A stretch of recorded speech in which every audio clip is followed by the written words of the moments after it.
میرا سلسلہ خطبہ آپ کے سامنے چل رہا تھا، ہم اس سلسلہ میں آتے ہیں۔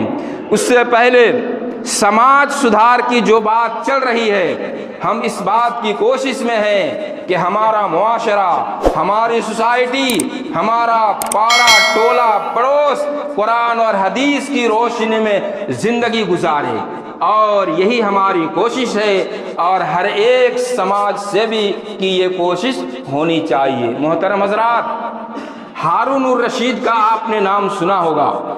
عباسی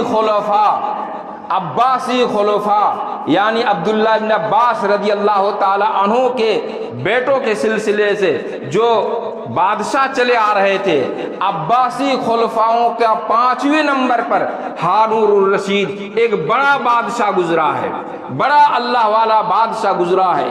امام مالک رحمت اللہ علیہ سے موطا امام مالک انہوں نے پڑھی، ایک نہیں دو نہیں 28 سال تک وہ کوفہ بغداد کی سرزمین میں بادشاہ رہے۔ ہارون الرشید رحمت اللہ علیہ 28 سال تک بادشاہ رہے۔ جب وہ بیمار ہو گئے، مرنے کے قریب جب ہو گئے، تو انہوں نے اپنے لوگوں سے اور جو ارد گرد تھے ان لوگوں سے کہا، ارید ان ارا قبری، میرے بھائیوں اب تو میں مرض الموت میں ہوں، مرنے کے بستر پر ہوں، مجھے میری قبر دکھاؤ۔ فحملوا ہارون الی قبرہ، لوگوں نے اس کو اٹھا کے ان کی قبر دکھایا۔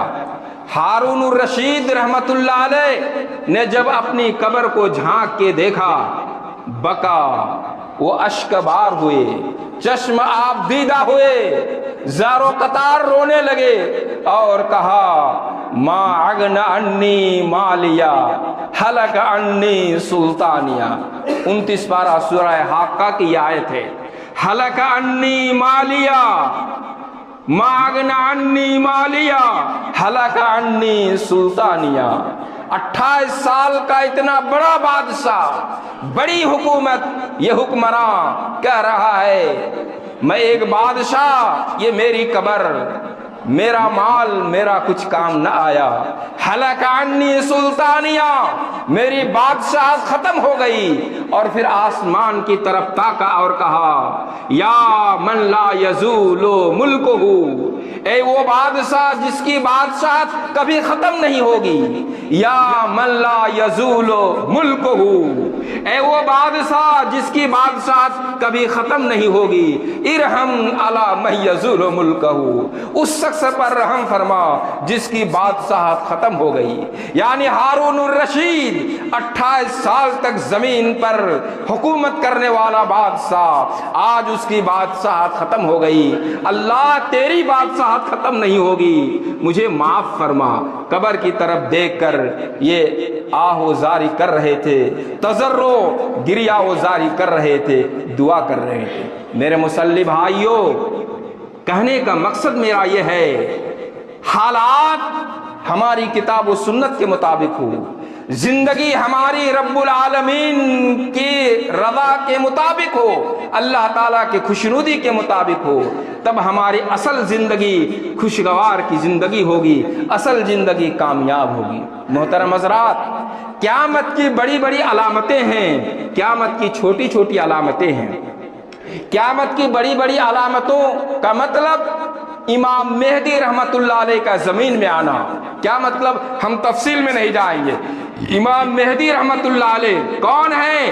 اللہ کے رسول کے خاندان کا ایک شخص، آخر زمانے میں وہ زمین پر آئے گا، زمین کا بادشاہ بنے گا، زمین میں ظلم سے پورا بھرا رہے گا، تمام ظلم و جور کو ختم کر کے انصاف نافذ کرے گا، تمام مذاہب ختم ہو جائیں گے، ایک ہی مذہب اسلام باقی رہے گا، امن و امان قائم ہوگا، اور مال و زر دولت کی بہتات ہوگی، لوگ شادہ اور فرحاں ہوں گے۔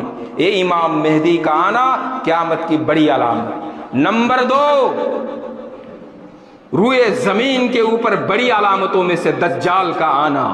دجال آئے گا، اپنے ساتھ جنت و جہنم کو لے کے آئے گا، 2 سال تک یہاں رہے گا، اس زمین کے اندر رہے گا. کیا تفصیل ہے کیا نہیں ہے ہم نے کبھی بتایا ہے اس منبر سے، ہم اس تفصیل میں نہیں جائیں گے. نمبر 3، دجال جب یروشلم میں پہنچے گا، بیت المقدس جہاں اس وقت یہودی لوگ اکٹھا ہو رہے ہیں، پورا ایئرپورٹ بن کے تیار ہے. ابو الاعلی مودودی جماعت اسلامی کا رئیس جب یہ گئے تھے یورپ کے دورہ میں، انہوں نے دیکھا تھا یروشلم کے ایئرپورٹ کو، کہا تھا یہ تیار ہے، دجال آنے کی جگہ اب آ ہی جائے گا. تو عیسیٰ علیہ السلام اتریں گے اور وہاں دجال کو قتل کریں گے.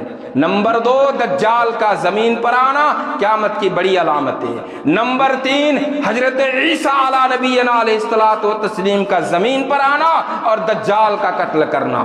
اس طریقے سے قیامت کی بڑی بڑی علامتیں 10 ہیں، انشاءاللہ ہم کبھی بتائیں گے، آج اس تفصیل میں نہیں جا رہے ہیں. قیامت کی چھوٹی چھوٹی علامتیں ہیں اور بھیانک ہیں، اور وہ ہمارے سماج سے تعلق رکھتا ہے. میرے مسلح بھائیوں، جو لوگ مجلس میں موجود ہیں، سردار مڈل اور سماج سے بھی غور سے سنیں. حدیث نمبر 1، نبی محمد رسول اللہ صلی اللہ علیہ وسلم کے صحابی جلیل ابو ہریرہ رضی اللہ تعالی عنہ کہتے ہیں، کان النبی صلی اللہ علیہ وسلم یحدث القوم جاء اعرابی. اللہ کے نبی لوگوں کو حدیث بتا رہے تھے، لوگوں کو حدیث کا درس دے رہے تھے.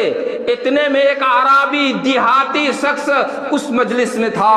اس نے کہا، متی الساعہ یا رسول اللہ، اللہ کے نبی ہمیں بتائیے قیامت کب آئے گی، اللہ کے نبی ہمیں خبر دیجئے قیامت کب آئے گی.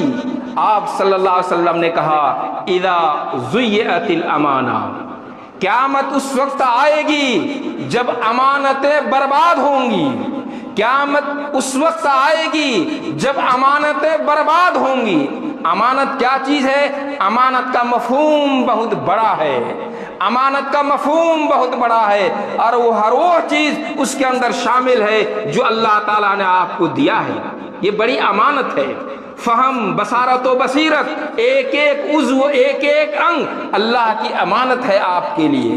کہا، اذا ضیعت الامانہ فانتظر الساعہ، جب امانت برباد ہوگی، امانت ضائع ہوگی تو تم قیامت کا انتظار کرنا.